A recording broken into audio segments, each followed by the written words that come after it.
Bonjour à toutes, bonjour à tous, bienvenue à notre écho du jour. Nous vous espérons en forme par la grâce de Dieu et l'assistance de son esprit. Nous espérons que vous avez passé un agréable week-end en famille ou entre amis en tout cas et que vous vous êtes vraiment fait du bien. Nous sommes très heureux de vous retrouver en cette nouvelle semaine que nous démarrons. Et nous démarrons la semaine pour parler de la famille. Comme on a coutume de le dire ici, sur cette plateforme d'Écho d'en haut, Écho d'en haut est une structure qui nous aide en tout cas à bâtir nos relations sur la base de la parole, sur la base de ce que Dieu a établi depuis le commencement. Donc nous croyons qu'au fil des temps, au fil des audios, au fil des publications que nous vous faisons en tout cas, nous pensons que le Seigneur est en train de faire quelque chose dans vos vies et que de plus en plus les lumières sont en train de s'allumer et que vos relations commencent à souffler, à sortir un peu de l'étouffement là où ils étaient il y a quelque temps auparavant. Alors, la question du jour, c'est que c'est des jeunes qui sont sûrement en cheminement, ou en tout cas un couple en cheminement, qui demandent si les parents s'opposent à la relation, qu'est-ce qu'il faut faire? Comme toujours, vous savez, cette question, elle est très pertinente, elle est très très importante. Alors, quoi faire quand les parents s'opposent à notre union ou à notre relation qu'on envisage pour aller jusqu'au mariage? Dans un premier temps, on ne cessera de dire combien la place des parents est stratégique. Les parents, un parent ou les parents tous les deux, c'est pas des gens qui sont banals au fait dans la vie d'un individu.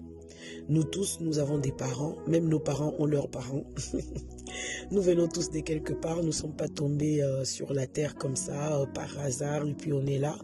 Nous sommes venus par le biais de deux personnes, c'est-à-dire notre papa et notre maman. Donc, les parents, c'est des personnes stratégiques dans la vie d'un individu. Un parent,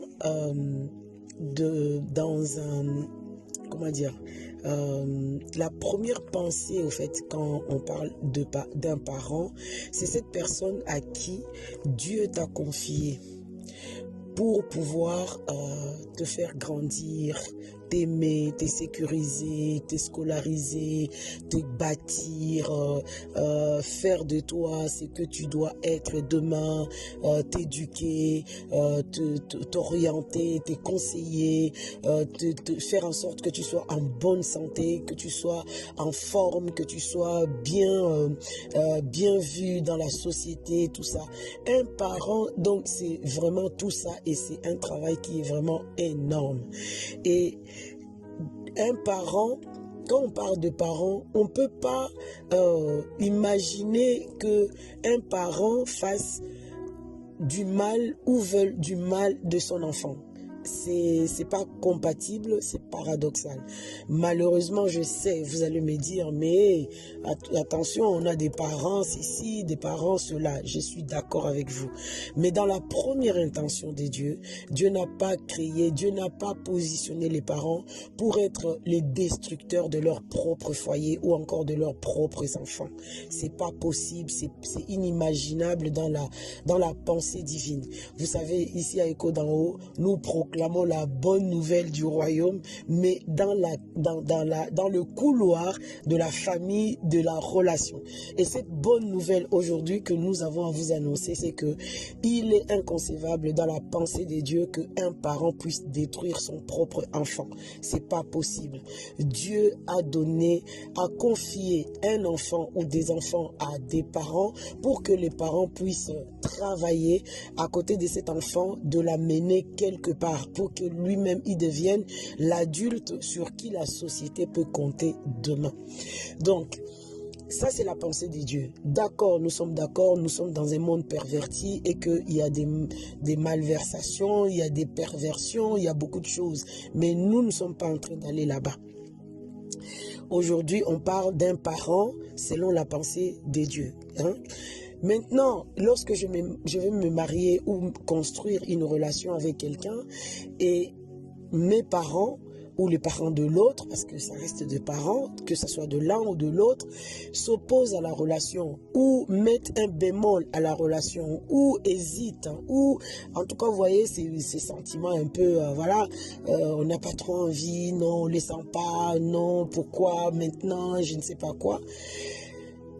Ce qui peut arriver, dites-vous que la position de parent, la parole d'un parent, c'est pas la parole de n'importe qui. C'est la parole de quelqu'un qui est le responsable que Dieu a mandaté, permis que je sois sous lui. Et si d'entrée de jeu le parent et c'est lui qui doit faire du bien à son enfant, la vie qu'il émet sur un sujet ou une situation, c'est pas à prendre au fait à la légère. Lorsqu'un parent dit non, je sens pas, est-ce que tu penses, est-ce que non, je sais pas, je suis pas à l'aise et tout, c'est pas balayé par le revers de la main pour dire bah ouais n'importe quoi, tu es contre moi, tu es contre mon bonheur, tu es jaloux. Non, jamais, jamais, on ne fait pas ça, on ne fait pas ça. Il faut toujours partir des bons sentiments que le parent, même dans sa folie, Dieu peut lui donner la parole de sagesse pour te sauver. Parce qu'il est celui qui a été équipé pour te faire du bien et pour t'accompagner dans la vie. Maintenant, si jamais, déjà, le premier réflexe, c'est qu'il faut tenir compte de ce que dit le parent.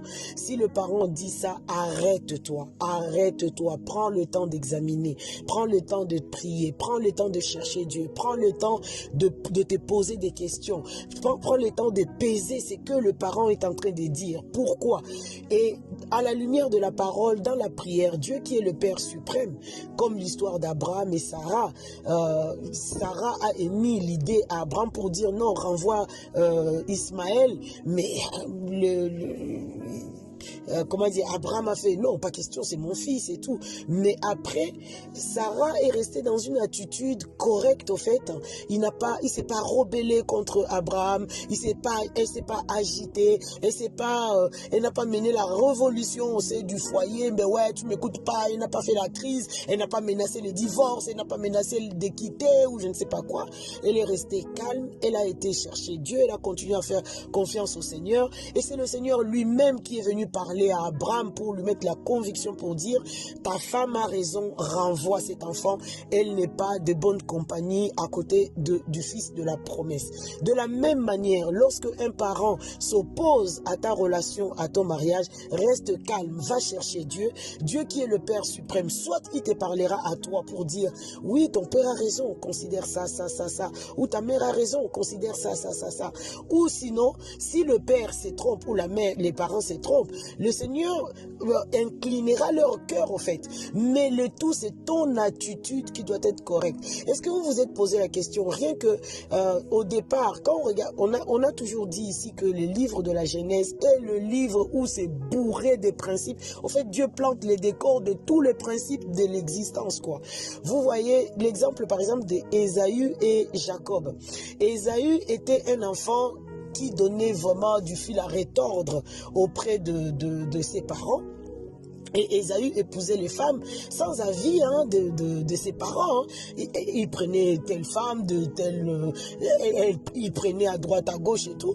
Mais l'autre fils, qui était le fils qui faisait vraiment du bien à leur cœur, bah, ces fils-là, il n'a pas pris les femmes à côté, là où ils étaient.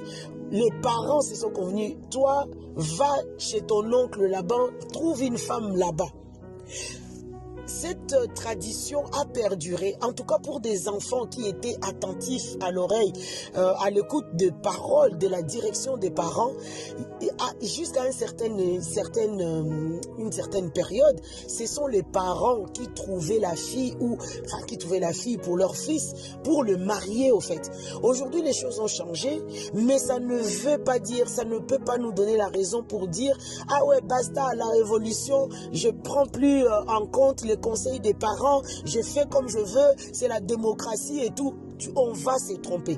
Les principes restent des principes.